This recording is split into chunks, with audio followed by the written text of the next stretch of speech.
बहुत स्वागत है आपका रेडियो एमिटी 107.8 एफएम पर और मैं हूं प्रिया।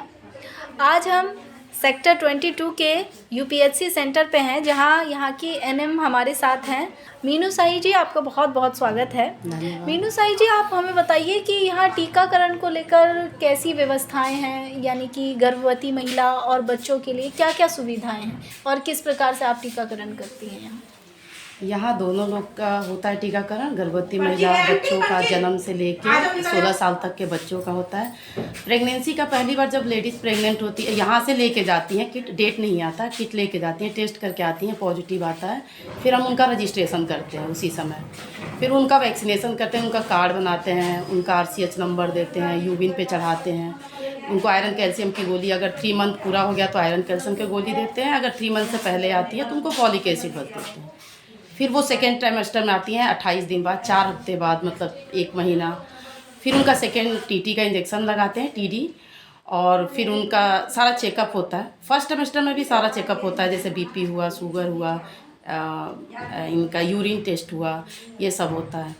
और सेकेंड में TD लगाते हैं, फिर उनका सारा चेकअप करते हैं। फिर उनका थर्ड ट्राइमेस्टर में आते हैं तो चेकअप होता है। वैक्सीनेशन 2 बार होता है अगर वो पहली बार प्रेग्नेंट रहती हैं तो। अगर सेकेंड बार 3 साल के अंदर अगर दोबारा प्रेग्नेंट होती हैं तो उनको TT का एक बस बूस्टर डोज लगता है।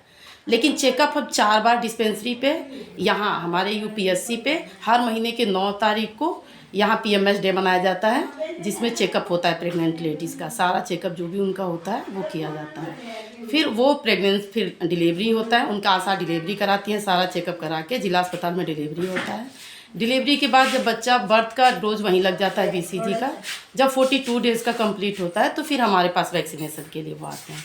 फिर उनके बच्चे का हम पूरा पेंटा फर्स्ट, OPV, रोटा, PCV, IPV, FIPV, ये सारा वैक्सीनेशन हम करते हैं बच्चे का।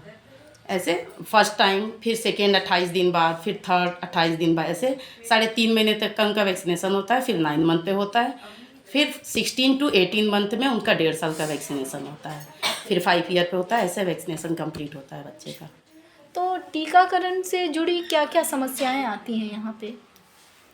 थोड़ा आता है यहाँ पे ये कि जैसे जो भी फील्ड है, जैसे गांव एरिया है तो थोड़ा वैक्सीनेशन में बच्चे को थोड़ा बुखार आना, थोड़ा सा पेन होना जो पैर पे होता है, इससे बहुत लोग परेशान होते हैं। जैसे जो वर्क वाली होती हैं, घर घर काम करते हैं, ऐसे लेडीज़ चाहे जेंट्स जो होते हैं, जाते हैं काम करने, तो वो लोग बोलते हैं बच्चे को बुखार आता है तो बच्चा रात भर सोता नहीं है, बच्चे को दर्द होता है तो परेशान करता है। तो ये चैलेंजेस थोड़ा सा है कि हमें फील्ड में जाके फिर अवेयरनेस फैलाना पड़ता है कि ऐसे थोड़ा बहुत ये होता है, जिसके लिए हम दवाई देते हैं, जिसके लिए बताते हैं कि उसको क्या करना होता है।